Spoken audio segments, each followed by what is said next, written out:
Hello, and welcome to Artificial Evidence, where we untangle mysteries and uncover the truths hidden in plain sight. I am your host, Owen Carver, and as always, I am here to guide you through the shadowy corridors of a story that might just keep you up tonight. Today, we are heading to the rugged coast of Maine, back to 1975, when the isolated Harbour House estate became the focal point of one of the most perplexing disappearances in the state's history. This is a story of greed, betrayal, and how even the wealthiest of families can harbour dark secrets. It begins with a storm, a missing matriarch, and a cast of characters so flawed and intricate that unravelling their motives feels like peeling back the layers of a storm-tossed onion. So settle in as we delve into the vanishing of Harbour House. Harbour House was one of those sprawling coastal mansions that felt out of place in the sleepy fishing town of Rockwater, Maine. Perched on the edge of a jagged cliff overlooking the Atlantic, the house had been built in the late 1800s by the Whitlock family, who had made their fortune in shipping. By the 1970s, the estate was weathered but still grand, its peeling white shutters and overgrown gardens a testament to years of neglect by a family that was slowly unraveling. At the center of this family was Eleanor Whitlock, the 71-year-old matriarch who had fiercely clung to a role as head of the household, despite her declining health. Eleanor was a commanding figure with a sharp tongue and an iron will. She was a woman who had outlived 2 husbands, raised 3 children, and kept the family fortune intact through sheer determination. Her eldest son, Charles Whitlock, was a 50-year-old investment banker who had inherited his mother's ruthlessness but lacked her pragmatism. Charles had a reputation for bad business deals and an even worse temper. Then there was Margaret Whitlock, the 46-year-old middle child who had returned to Rockwater after a failed career in New York's art scene. Margaret was quiet and enigmatic, with a penchant for secrecy that made her the subject of endless speculation. Finally, there was the youngest sibling, Roger Whitlock, a 41-year-old drifter who had spent most of his life moving between odd jobs and failed ventures. Roger's return to Harbour House just weeks before Eleanor's disappearance was seen as suspicious by everyone, especially his siblings, who had little patience for his charm and endless excuses. The other key players in this story were Robert Ellison, the family lawyer who had managed the Whitlock estate for decades, Anne Preston, Eleanor's live-in nurse, and Emily Carter, the housekeeper who had been with the family since her teens. The events began on the night of November 10, 1975. A fierce nor'easter had rolled in, battering the coastline with heavy rain and hurricane-force winds.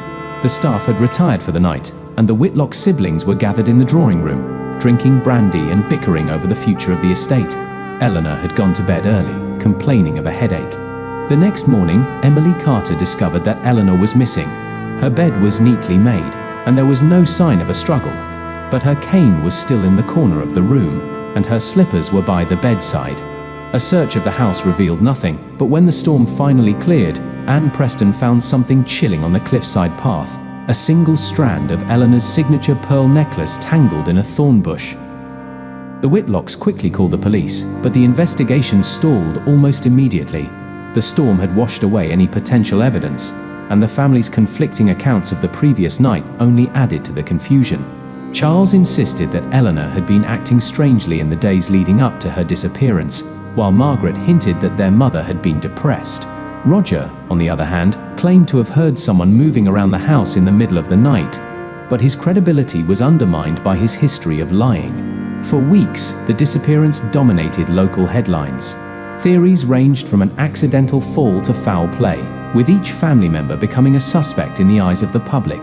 Charles's financial troubles were well documented, and there were rumors that he had been pressuring Eleanor to sell off parts of the estate.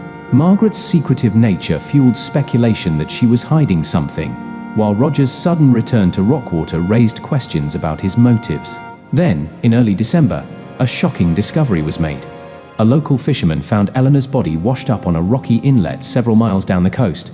The coroner determined that she had drowned, but the lack of bruising or other injuries suggested that she had not fallen or been pushed from the cliffs. Instead, it appeared that she had entered the water voluntarily. The discovery of the body should have provided closure, but it only deepened the mystery. Why would Eleanor leave the house in the middle of a storm, and how did she end up miles from Harbour House?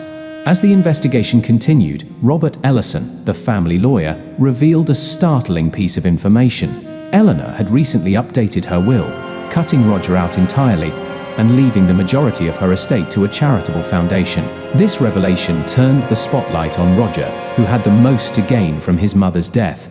But just when it seemed the case was solved, another twist emerged. Margaret Whitlock, who had remained largely silent throughout the ordeal, came forward with a diary that Eleanor had been keeping in the months leading up to her death.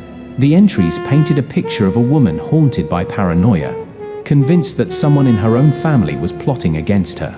In the end, the official conclusion was that Eleanor's death was a tragic accident, likely the result of her deteriorating mental state. But for the people of Rockwater, the mystery of Harbour House remains unsolved. Was it an accident, a suicide, or something far darker? Thank you for listening to this episode of Artificial Evidence. The Vanishing of Harbour House reminds us that even in the most isolated corners of the world, the human heart remains a labyrinth of secrets. As always, I am your host, Owen Carver, and you have been listening to Artificial Evidence, where the algorithm knows. If you enjoyed this story, please take a moment to like, subscribe, and leave a review. Your support helps us uncover more untold mysteries. Until next time, stay curious and keep questioning the evidence.